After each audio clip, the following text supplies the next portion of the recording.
Hello, beauties. Hello, everyone. And how is everyone doing out there? I was just in the group and I decided to come on live because I thought maybe there was someone out there who didn't get a chance to come. So I wanted to take my time to come on live on my page here, just to say hello to you guys and see how you guys are doing. Hello, hello, hello. And I just wanted to share what I just shared and keeping it hair natural group. So again, for those who were not able to join me in the group, I decided to come on to this page, my page, and share what I've just discussed. You can guys can get the full version of the discussion that I just did in Keeping It Hair Natural group, and I will also post a link. So hello, Cynthia. Hello, hello, hello. So what I just discussed was 5 things you need to know in order to moisturize your natural hair. If there are any naturals out there or anyone who's thinking about going natural, comment below natural. I want to know who is on here listening. If not, I'm going to keep on talking anyway. So who am I? Hi, my name is Carol Maxinu. I am a natural hair consultant. I am a blogger, and I'm also a natural hair author. My purpose and passion is to help women with natural hair to create a healthy hair care regimen to best meet their hair care needs, and also to love and embrace their textured hair. So I am all natural all the way, honey. So rock it, girl. So let me continue what I'm going to talk about.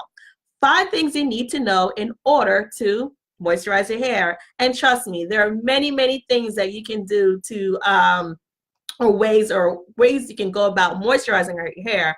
But I'm just going to focus on 5. All right? Can I just focus on 5? Thank you. So we know that the hair brand industry that markets to natural hair, they are well knowledgeable. They have done their research and they know that one of the main issues with natural hair is dryness, right? Dryness. Because the curlier, the tighter the hair is, the more drier it becomes. But you know what? I want to let you guys know it's not our fault. There's some naturals out there feel like, the hair is like an enemy to them because it's dry. Honey, it's not your fault your hair is dry. It goes back to the anatomy, the makeup of your scalp, because naturally your scalp produces sebum, natural oils that helps to lubricate and to moisturize your scalp, right? And for some reason, because of the curl type, hello Dorothy, hello, because of the curl type of our hair, the sebum does not make it all the way down to the ends of our hair as compared to someone who has straighter hair. So please take that guilt out of your mind because it's my fault because my hair is dry.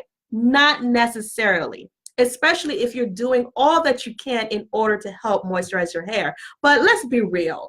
Natural hair is not going to be all moisturized every day, 24/7, 365 days out of the year. It's going to become dry. That is why you go back and you re-moisturize and rehydrate your hair so your hair can continue to extend its further moisturization tension. So let's be real, okay?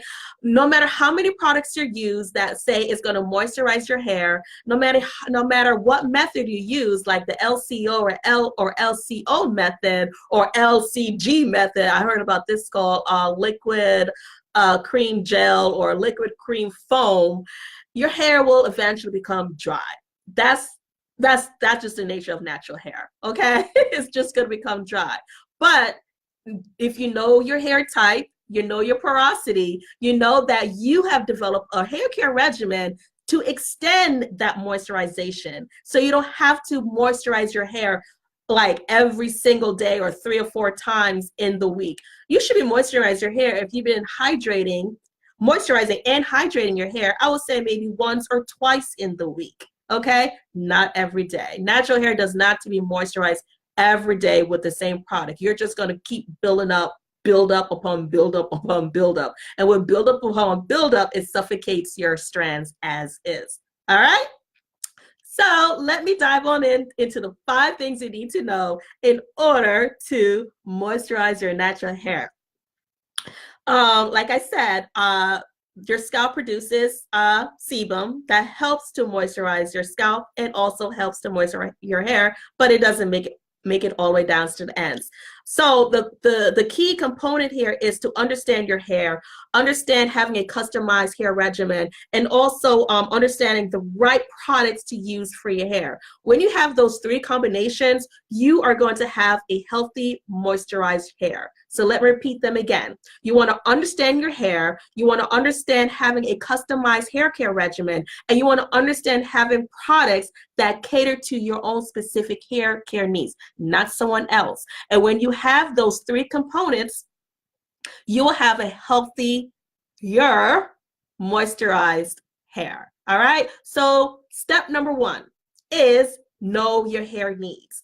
If you know your hair needs and what it lacks, then you know how to go about in order to moisturize it. So the first thing you need to know is understand what your hair needs.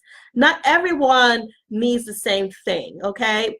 There's someone who needs a little bit more moisture or less moisture. There's some that needs a balance of protein.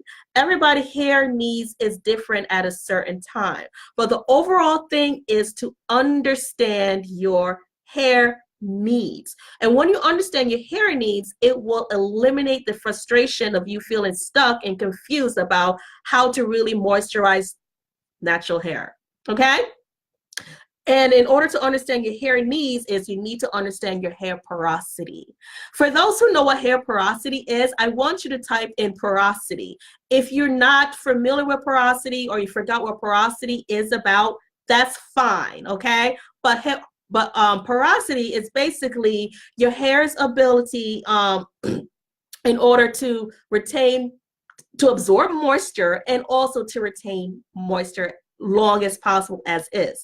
There is high porosity, there is low porosity, there is medium porosity, okay? So you need to do your research in order to understand what is your hair porosity, because if you understand your hair porosity, this will help to guide you in order to help you to select products to help with your retention of moisture, okay? Because, for example, if your hair is high in porosity, that means that your cuticles are more lifted, you have a little bit more gaps and holes in your hair, there may be potential damage, and there are some people who are naturally just have high porosity hair.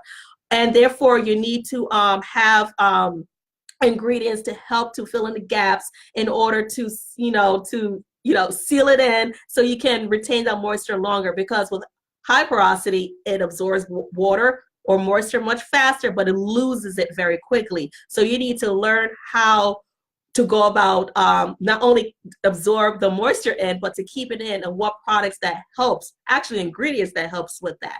Hello, hello, hello. Okay, I really needed to hear this. Thanks. You are so very welcome. Okay, so the first thing is step number one is know your hair needs. Know your hair porosity. And also with hair porosity, you know that, for example, if you use frequent heat, if you use frequent chemicals on your hair, or use like permanent dyes on your hair, naturally it's going to alter your natural structure of your hair. It's going to disturb your cuticles, and with that, it's going to be lifted.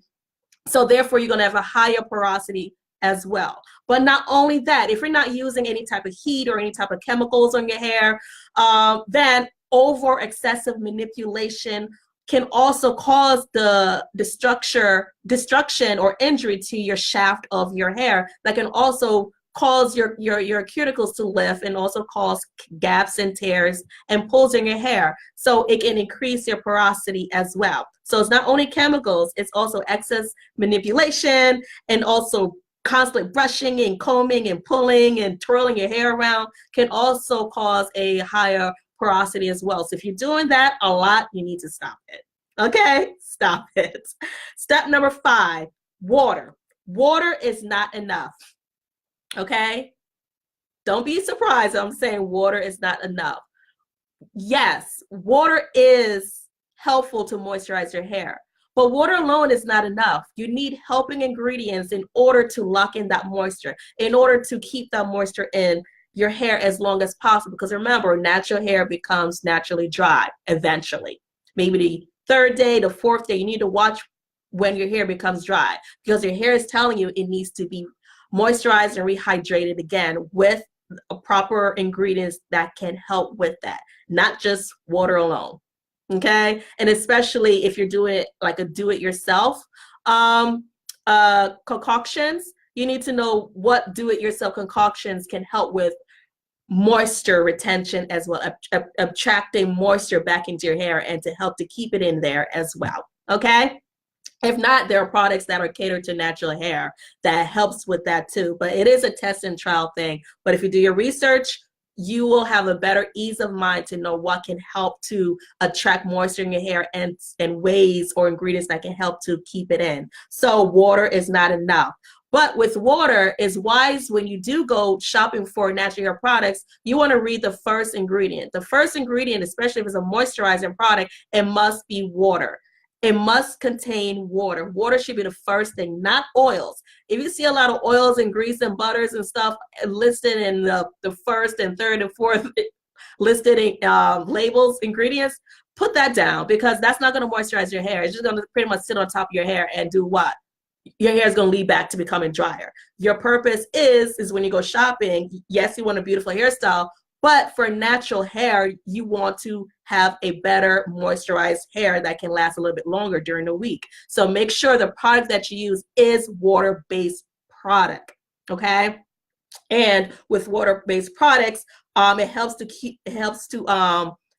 fill in those gaps, and it also helps to seal those cuticles as well, and also help to eliminate frizz in your hair and make your hair soft and supple and manageable. All right, so water is not enough. I cannot highly stress it. And if you want to, you can use like leave-in conditioners. Look at the ingredients that is catered out there to leave-in conditioners. If you're going to water your hair, you know, if you don't have a moisturizer, use a leave-in conditioner, at least that. All right, but just remember, water is not enough. You need helping ingredients that can help to lock in that moisture. All right. Step number 4, deep conditioning.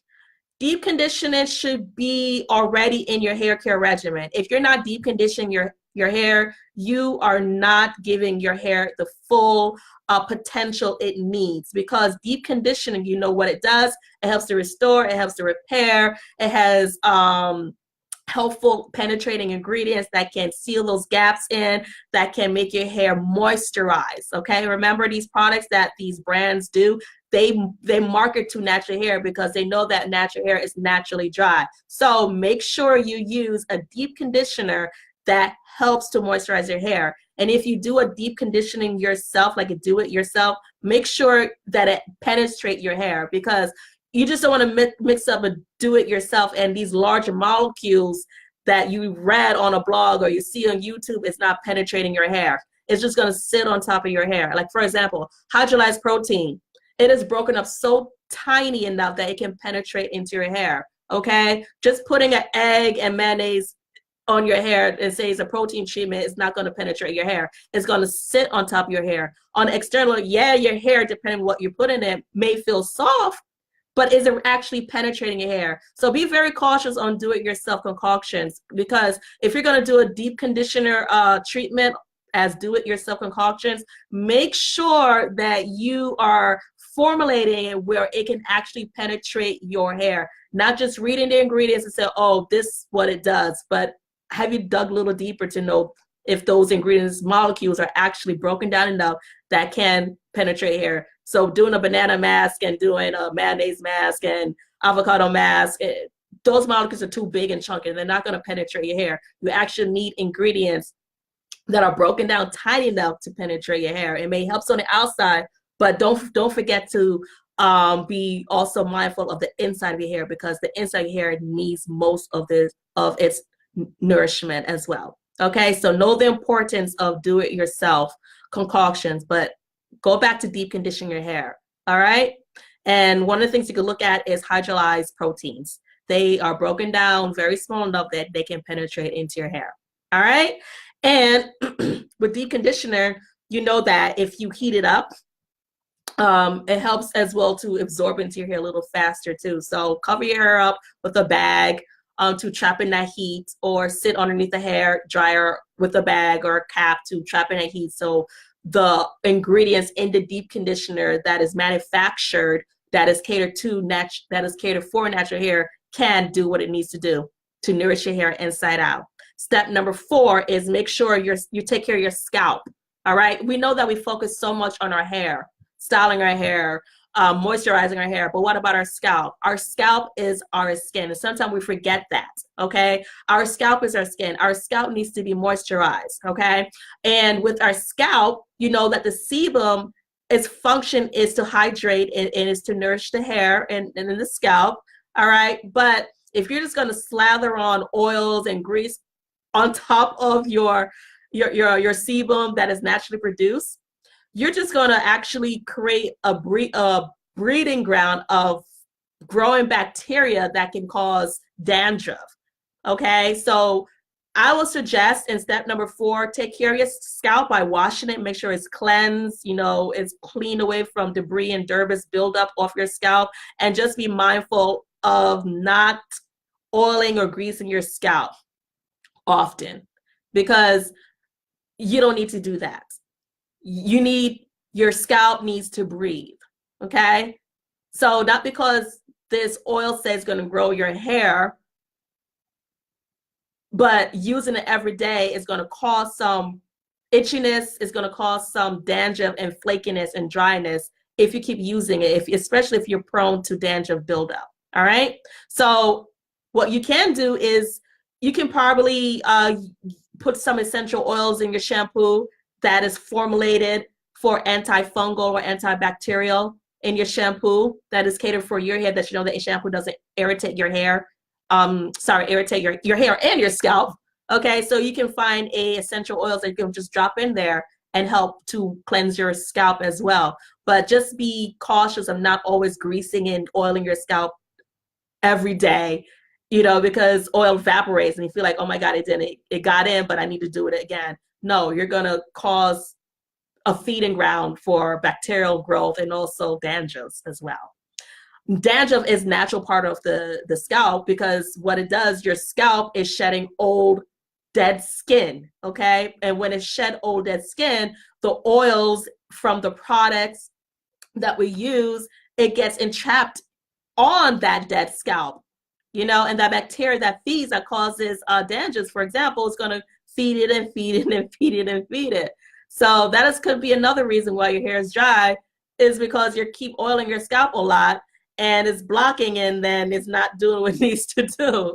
So just be mindful of not greasing or oiling your scalp as often, and take care of your scalp so it can breathe. If you are prone to itchiness or dry scalp, there are things out there you can use. There are dandruff shampoos that you can use. Just you know, you can talk to a dermatologist, for example, and they can help you with that. There is a do-it-yourself things you can do to help to reduce the itchiness or the dry scalp. Okay, but you do not need to oil your scalp often or grease it. Cut it out. Make sure your scalp is breathing, because your scalp produces its own natural sebum, its own hydrating oil for your scalp. Okay, number 5, my last tip, actually step is number 5, is oil does not mean moisture. All right, again, going back to products, if you see your products has nothing but oils in its ingredients list, put it down, especially if you're looking for a moisturizing product. Water should be the first ingredient, okay, and followed by other ingredients. But oil does not moisturize your hair, okay? Again, your sebum helps with that, but because it doesn't make it all the way down to the ends, we need helping hydrating products to help to moisturize our hair, but not necessarily oil. Oil has its place. Oil is very helpful, okay, because there are sealing oils and there are penetrating oils. You need to know what oil does what. Not every oil, you know, is equally the same, all right, based on the category, whether it's a sealing oil or a penetrating oil. Get back to understanding oils and what they can do and how they can help your hair. If you're going to say do a hot oil treatment, just don't grab any oil and say, oh, this hot oil treatment is going to help my hair. Yes, it may help your hair in some way, form, or fashion, but why are you doing a hot oil treating? Are you doing a hot oil treating just to be doing it because you're read and you saw YouTube that say, oh, it will help whatever it says going to do with your hair. Me personally, if I were to do a hot oil treatment or pre-poo treatment, for example, I'm going to use penetrating oils. Penetrating oils that can actually go into the shaft of my hair. Hello, Gabriel. Hello. Penetrating oils that can actually go inside the shaft of my hair, not just sit on top of my hair, because it not even do my hair any justice.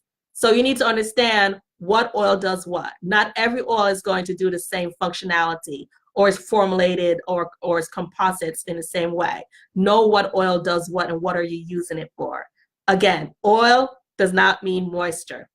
If you're really going to moisturize your hair, again, you need to understand ingredients that help some moisturization in your hair. You need to understand ingredients that can help to attract moisture into your hair. Like, for example, humectants, hydrolyzed proteins, for example. If you see those listed on your ingredients label, those can help to attract moisture into your hair. And also certain type of leave-ins that can help with moisture in your hair. Okay?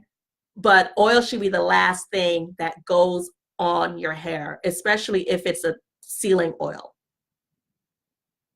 All right. If you guys have any comments or questions that I'm talking about, because I am talking about 5 things you need to know in order to moisturize natural hair. And there are many, many other tips that you can go about moisturizing your hair, but I just want to focus on 5. Thank you so much for those hearts. I appreciate them. Thank you so much for those hearts. Thank you so much for those likes. I appreciate them. And that's what I got for you. That's what I got for you guys tonight. And again, I just wanted to come on just to share that. I was discussing that in my Keeping It Hair Natural group. So it came to mind that maybe there was someone who was not able to join that group for whatever reason. And I decided to come on and to share what I was discussing in that group, okay? And I want to let you guys know that I am soon to be launching a group membership program that I'm creating for those who are looking more than just tips and videos and blogs, who are actually looking to really take the hair to another level, meaning having a healthy hair care regimen. Because without having a hair care regimen, you are not structuring a plan for your hair. So that is where I come in as a natural hair consultant, is I help you with that. We help each other with that. So I help to see what's going on with your hair so that we can develop a plan for your hair and see what products are used and ingredients that are in those products, and to see what are they customized to do for your hair and what are you using them for. So not only that, I look at your health, how you're eating, your lifestyle, because that all impact your hair, your stress level, that all impacts your hair. So that is just a little snippet what I have going on in the group, because there's going to be many more. I'm going to formulate worksheet guides, cheat sheets and stuff you need to know about ingredients. I'm going to review products and stuff like that. So things that are commonly used based on the categories like cleansing, conditioning, stylers, for example, to see how they are needed for your hair care regimen, what the purpose are in them, because I focus on natural hair care. And what I'm going to do is, if you guys are ready to join me on that launch, I'm going to put a link below. You can sign up, because when I launch, I'm going to go live, you guys. I'm going to go live. But you can click on the link and you can read what the group membership is all about, so you get a better understanding. So thank you for joining me on tonight on my page. And I was glad to come out to share you 5 things you need to know in order to moisturize natural hair. And again, this is Karome. I am a natural hair consultant, blogger, and also an author. And I will hopefully see you again soon. If not, join me in my group, Keeping It Hair Natural. And I'll talk to you again. Mwah. Stay beautiful.